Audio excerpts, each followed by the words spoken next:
Hi guys, welcome to Sandy diaries. ఈరోజు ఒక interesting రెసిపీతో మేము ముందుకు వచ్చేసిన. రెసిపీ పేరు ఏంటన్నది లాస్ట్లో చెప్తాం, ఎందుకంటే ఇది మన దేశంది కాదు, మన ప్రాంతంది కాదు. ఫస్ట్ అయితే దానికోసము ఒక 1/2 kg బాస్మతి రైస్ని అయితే నేను కడిగి నానబెట్టుకుందామని వేసుకుంటాను. మీరు కావాలంటే ఇంతకంటే ఎక్కువ క్వాంటిటీ కూడా చేసుకోవచ్చు. నేనే ఫస్ట్ టైం ట్రై చేస్తాను కాబట్టి ఎక్కువ క్వాంటిటీ ఎందుకని చెప్పి తీసుకోవడం వల్ల ఇట్లా మంచిగా వాటర్ వేసేసి ఒక 2-3 సార్లు కడుక్కొని నీట్గా బియ్యాన్ని నానబెట్టుకోండి. ఓకేనా, ఇది ఫస్ట్ స్టెప్. ఇప్పుడు దీన్ని పక్కన పెట్టేద్దాం. ఇప్పుడు నెక్స్ట్ స్టెప్, మనము నీట్గా ఒక 1/2 kg చికెన్ని తీసుకొని బోన్లెస్ కట్ చేసుకొని ఒక 2-3 సార్లు వాష్ చేసుకొని ఇట్లా ఒక బౌల్లోకి తీసుకొని ఇప్పుడు మ్యారినేషన్ ప్రాసెస్.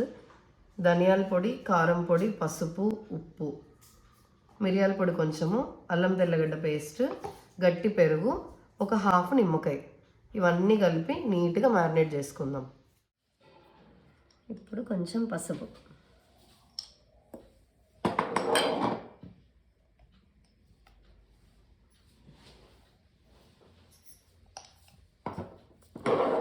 కారం పొడి, ధనియాల పొడి, సాల్ట్, కొంచెం మిరియాల పొడి, ఇప్పుడు అల్లం తెల్లగడ్డ పేస్ట్,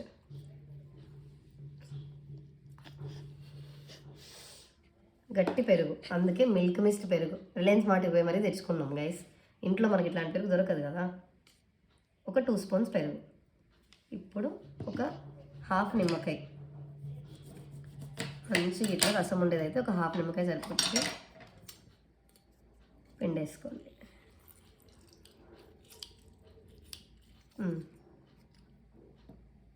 ఇప్పుడు మంచిగా ఇవన్నీ వేసిన చికెన్ని సాఫ్ట్గా కలుపుకోండి గైస్, రఫ్గా హ్యాండిల్ చేద్దాం. ఓకేనా, ఆల్రెడీ కోడి చచ్చిపోయింది, మీరు మళ్ళీ దాన్ని సంపద్దండి మ్యారినేషన్తో. ఓకేనా, నేనైతే కొంచెం రఫే, మీరైతే సాఫ్ట్గా కలుపుకోండి.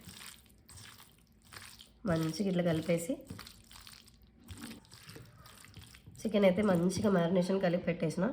మీకు కావాలంటే టేస్ట్ చెక్ చేసుకోండి, పర్ఫెక్ట్ ఉంది. ఇంకా దీన్ని పక్కన పెట్టేసి ప్రాసెస్లో పోదాం. ఫస్ట్ అయితే చేయి కడుక్కొని వస్తాను గైస్. ఈ రెసిపీ కోసం మనకు ఒక 2 రకాల సాసెస్ కావాలి గైస్. అందులో ఒకటి రెడ్ సాస్, ఇంకోటి వైట్ సాస్. ఫస్ట్ అయితే రెడ్ సాస్ ఎట్లా చేసుకోవాలని చూద్దాము. టమాటాలని బాగా నీట్గా కడిగేసి ఇట్లా పెద్ద పెద్ద ముక్కలుగా కట్ చేసుకొని ఒక మిక్సీ జార్లోకి వేసేసుకుందాం. దీంట్లోకి మనం పొట్టు తీసి పెట్టుకున్న తెల్లగడ్డల్ని, అట్లనే రెడ్ చిల్లీ ఫ్లేక్స్ అంటారు, అంటే ఒట్టిమిరపకాయలని కొంచెం దూరగా ఫ్రై చేసుకొని మిక్సీ పట్టుకుంటే ఇట్లా రెడ్ చిల్లీ ఫ్లేక్స్ వస్తాయి, ఇవి వేసేసుకోండి. దీంట్లోకి కొంచెం కారం పొడి, కొంచెం సాల్ట్ అన్నిట్లోకి వేస్తాం కాబట్టి చూసుకొని వేసుకోండి. కొంచెం ధనియా పౌడర్. ఇప్పుడు సారీ ఇంకొకటి ఉంది, అదే ఆయిల్. ఈ ఆయిల్ కూడా కొంచెం వేసేసి వీటన్నిటిని మంచిగా పేస్ట్ చేసేసుకుందాం.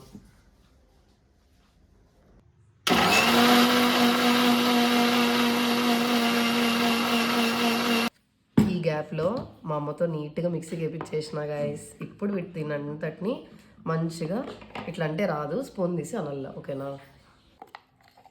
చూసినారా దీని టెక్స్చర్ ఎట్లుందో, మామూలుగా ఉండదు గైస్. మనతో మనం ఏదైనా చేయనంత వరకే. Once we step in, history repeats. పెట్టవా పాస్లోమా.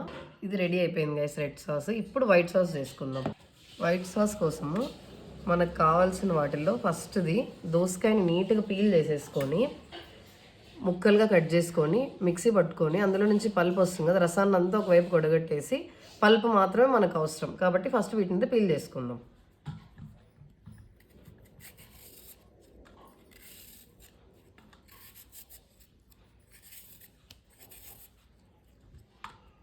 ఇట్లా పీల్ చేసుకున్న దోసకాయల్ని లాస్ట్లో ఇట్లా కొంచెం కట్ చేసుకొని ఇట్లా అనుకుంటే చేదు ఏమైనా ఉందనుకోండి, వీటిని ఇట్లా ముక్కలుగా కట్ చేసుకుంటే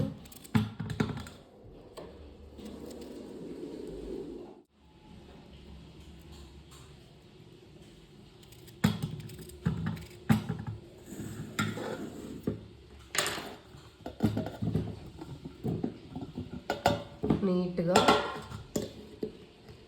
మిక్సీ పట్టేసుకో. చూసినారా ఇంత ఫైన్గా మనము దోసకాయని నీట్గా మిక్సీ పట్టేసుకొని ఇప్పుడు ఇందులో నుంచి వాటర్ అన్నీ చూసినారు కదా కింద ఎట్లా పోతున్నాయో ఇట్లా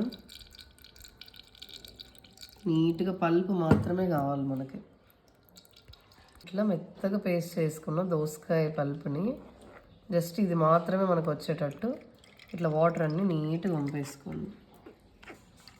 ఇట్లా వాటర్ అన్నీ పక్కకి స్ట్రెయిన్ చేసేసుకొని మంచిగా ఈ పల్పుని మాత్రం తీసుకోండి. ఇప్పుడు దీంట్లోకి గట్టి పెరుగు ఇందాక మనం దాంట్లోకి వేసుకున్నాం కదా చికెన్ మ్యారినేషన్లో కొంచెము, ఇంకా రిమైనింగ్ పెరుగు అంతా దీంట్లోకి నీట్గా వేసేసుకొని కొంచెం మిరియాల పొడి, కొంచెం సాల్ట్, ఇంకా మయోనీస్.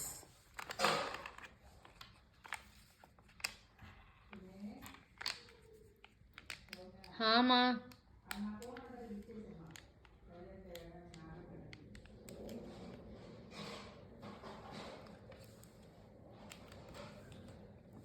ఇది పార్స్లీ లీవ్స్.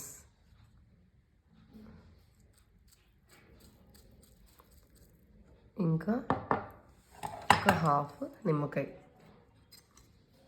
నిమ్మకాయను కూడా దీంట్లో మంచిగా పిండేసుకొని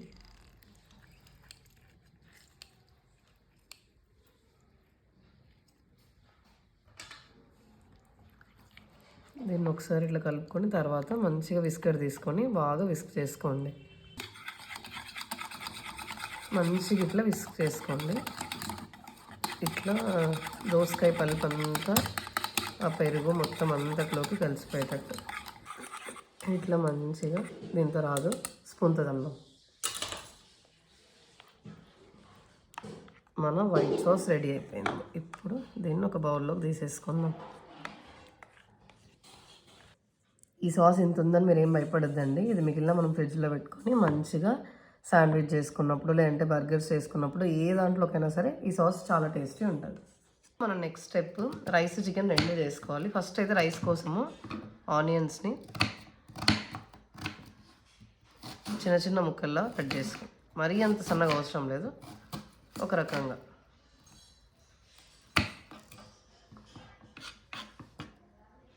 ఇట్లా మంచిగా చిన్న చిన్న ముక్కల్లా కట్ చేసుకున్నాక ఇంకా మనం నెక్స్ట్ ప్రాసెస్ కిచెన్లోకి వెళ్ళిపోదాం. మనం రైస్ స్టార్ట్ చేసే కంటే ముందు ఫస్ట్ స్టవ్ ఆన్ చేసుకొని 2 గ్లాసులు బియ్యానికి ఒక 3 గ్లాసులు వాటర్ని ఒకవైపు బాయిలింగ్కి పెట్టేద్దాం.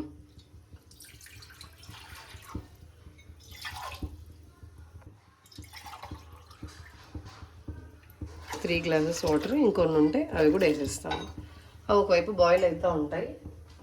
ఇప్పుడు మన నెక్స్ట్ ప్రాసెస్ స్టవ్ ఆన్ చేసి ఇట్లా ప్యాన్ ఒకటి పెట్టుకోండి రైస్ కుక్ చేసుకోవడం కోసం.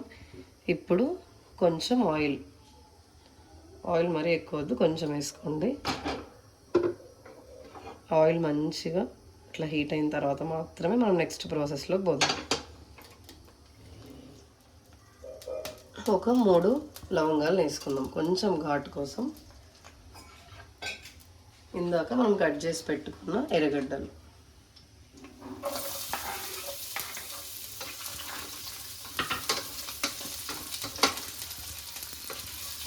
ఆనియన్స్ ఇట్లా ఒక్కసారి లైట్గా కలర్ చేంజ్ అయ్యేటప్పుడు కొంచెం అల్లం వెల్లుల్లి పేస్ట్, చాలా అంటే చాలా తక్కువ, జస్ట్ ఇంత కొంచెం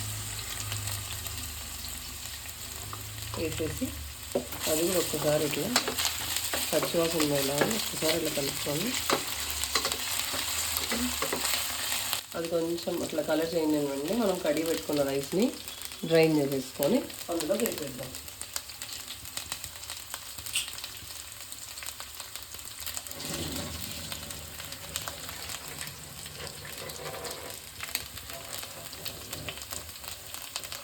ఫస్ట్ అయితే స్టవ్ సిమ్ చేసేద్దాం. రైస్ వేసిన తర్వాత ప్రాసెస్ అంతా మొత్తం సిమ్లోనే జరగాలి. ఇప్పుడు డ్రైన్ చేసుకున్న రైస్ మొత్తం వేసేయండి. ఇప్పుడు రైస్ వేసుకున్న తర్వాత రిమైనింగ్ స్పైసెస్ అన్నీ స్టవ్ సిమ్లో పెట్టుకొని వేసుకుందాం. దీంట్లోకి మనం వేసుకోబోయేది మిరియాల పొడి, కొంచెం జీరా పౌడర్, ఇంకా కొంచెం సాల్ట్, కొంచెం పసుపు పొడి, కొంచెం కారం పొడి, ఇంకా కొంచెం ధనియా పౌడర్. ఇప్పుడు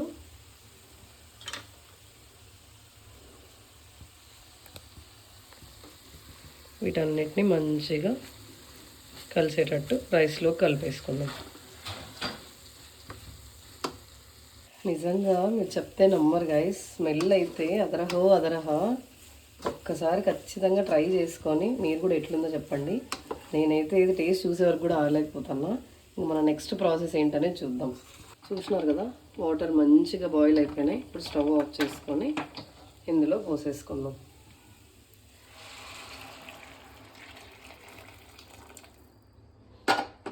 ఇప్పుడు ఒకసారి మంచిగా అంతా కలిపేసుకొని సాల్ట్ అడ్జస్ట్ చేసుకొని ఇంకొక సీక్రెట్ ఇంగ్రీడియంట్ ఉంది గైస్, అదేంటనేది చూపిస్తాం మీకు ఇప్పుడు. ఇప్పుడు వాటర్ వేసుకున్న తర్వాత మ్యాగీ మసాలా మ్యాజిక్ పౌడర్ ఉంటుంది కదా, నా చెల్లెలకి కొంచెం మాత్రం ఎక్కువైంది గైస్, అందుకే కట్ చేసింది ప్యాకెట్, లేదంటే మీకు మొత్తం కనపడుతుండే. ఇప్పుడు ఈ ప్యాకెట్లోని పౌడర్ని వేసేసుకోండి. ఇది వేస్తా అంటే వస్తుంది స్మెల్, నేను అస్సలు ఆగలేకపోతున్నాను. మీకు తెలుసు కదా నేను ఎంత ఫుడీయో, ఇట్లాంటివన్నీ అయ్యే వరకు వెయిట్ చేయాలంటే చాలా కష్టం గైస్. ఒకసారి మంచిగా కలిపేసుకొని టేస్ట్ చూసుకుంటే ఉంటుంది. ఫస్ట్ అయితే టేస్ట్ చెక్ చేసుకుందాం.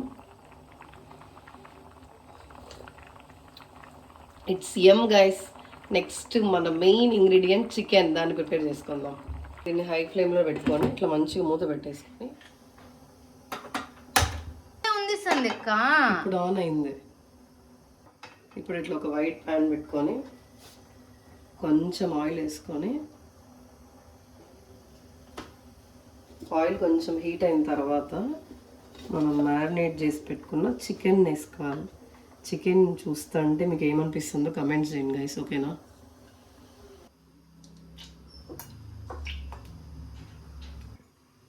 రైస్ బాయిల్ అవుతుంది కదా, మనం రైస్లోకి ఒక హాఫ్ నిమ్మకాయని పిండుకుందాం. చూడండి రైస్ ఎట్లా కుక్ అవుతుంది, సూపర్ అంటే సూపర్ రైస్.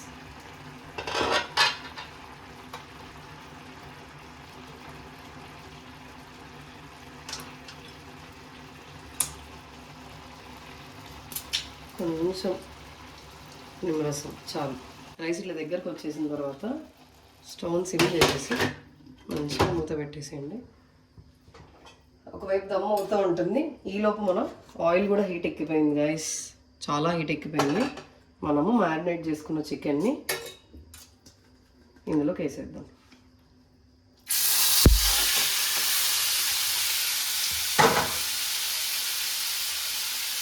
ఇప్పుడు మనం మూత పెట్టి షవర్మాకి చికెన్ ఎట్లయితే బాయిల్ అవుతుందో అట్లా మంచిగా బాయిల్ అయ్యేంత వరకు సిమ్లో పెట్టి బాయిల్ చేసుకుందాం.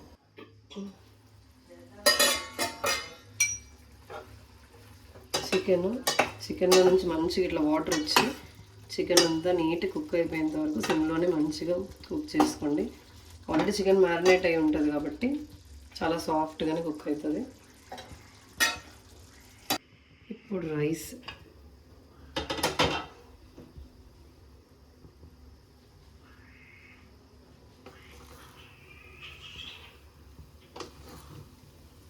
అయితే ఆల్మోస్ట్ డన్. జస్ట్ చాలా అంటే చాలా లైట్గా జస్ట్ ఊరికే అట్లా అనాలంతే, లేదంటే మెతుకు మొత్తం విరిగిపోతుంది. 2 minutes అంటే ఇంక అయిపోయినట్టే, ఆఫ్ చేసేసుకోవచ్చు. చికెన్ అయితే ఇంకొంచెం కుక్ అవ్వాలి కాబట్టి మూత పెట్టేసి మంచిగా కుక్ చేసుకోండి. చికెన్ అయితే మంచిగా కుక్ అయిపోయింది. మనం షవర్మాకి ఎట్లయితే చికెన్ని వాళ్ళు ఇట్లా మంచిగా కుక్ చేస్తారు, అట్లా చికెన్ ఇట్లా చిన్న చిన్న పీసెస్ లాగా, మరి కీమా లాగా కాదు, జస్ట్ ఇట్లా. చికెన్ అయితే రెడీ అయిపోయింది. ఇంకా మన హలాల్ గైస్ కూడా రెడీ అయిపోయినట్టే. ఎస్, ఈ డిష్ పేరే హలాల్ గైస్. ఒక న్యూయార్క్ రెసిపీ మీ అందరి కోసం మన ఛానల్లో తీసుకొచ్చినందుకు చాలా అంటే చాలా హ్యాపీగా ఉంది. నేను కూడా ఒక 2-3 చోట్ల చూసి మంచిగా ది బెస్ట్ రెసిపీని మీ అందరి ముందుకు తీసుకొచ్చిన. ఫస్ట్ టైం కానీ చూస్తుంటేనే చాలా ఎమ్మీ అనిపిస్తుంది. ఖచ్చితంగా టేస్ట్ చేసి ఎట్లుందో మీకు కూడా చెప్తా, చూసేద్దాం. మన రైస్ 2 మినిట్స్కి అంతా అయిపోతుందని చెప్పినాను కదా, అప్పుడు ఆఫ్ చేసేసుకున్నా. ఇప్పుడు రెడీ అయిపోయింది. ఇప్పుడు మన సర్వింగ్. హాయ్ గాయస్, చూసినారు కదా మనం రెడీ చేసుకున్న చికెన్ ఓవర్ రైస్ కమ్ హలాల్ గాయస్. న్యూయార్క్లో one of the famous street food ఇది. చాలా అంటే చాలా ఫ్లేవర్ఫుల్గా, చాలా టేస్టీగా ఉంది. యాక్చువల్గా ఫస్ట్ అయితే నాకు కూడా తెలియదు ఇది. నా చెల్లెలు ఎక్కడో ఒక ఫ్రెండ్ వాళ్ళ ఇంట్లోనే ఎక్కడో రెస్టారెంట్లోనే ట్రై చేసిందంట. ఇంక అప్పటి నుంచి మనం కూడా ఇంట్లో చేసుకుందాం, చాలా బాగుంది చాలా బాగుందని అంటే సరేలే అని ఇంకొక రోజు టైం తీసుకొని తను వచ్చినప్పుడు మంచిగా సాసెస్ అన్నీ రెడీ చేసుకొని మొత్తం అంతా ప్రిపేర్ చేసుకొని ఇట్లా సర్వ్ చేసుకొని తింటే ఉండింది గైస్. నిజంగా వేరే లెవెల్, మాటల్లో అయితే చెప్పలేను. చాలా అంటే చాలా ఫ్లేవర్గా ఉంది. ఆ వైట్ కలర్ది ఉంది కదా, అది లెట్యూస్. మన దగ్గర దొరకడం చాలా కష్టము. ఒకవేళ దొరికింది అనుకోండి ట్రై చేయండి. లేదనుకోండి క్యాబేజ్ ఉంటుంది కదా, థిన్ లేయర్స్, ఒక 5-6 లేయర్స్ తీసుకొని అట్లా మంచిగా పెట్టుకొని గార్నిషింగ్ లాగా దాంతో కలిపి తింటే ఉండింది. టేస్ట్ అయితే వేరే లెవెల్. మీరైతే ఖచ్చితంగా ట్రై చేసి ఎట్లుందో నాకు కమెంట్స్లో పెట్టండి. ఇట్లాంటి మంచి మంచి రెసిపీస్ కోసం మన ఛానల్ని సబ్స్క్రైబ్ చేసుకోండి guys. Please do like, share, comment and don't forget to subscribe Sandy diary. See you soon, stay safe everyone. First కొంచెం ప్లెయిన్ రైస్, ఇప్పుడు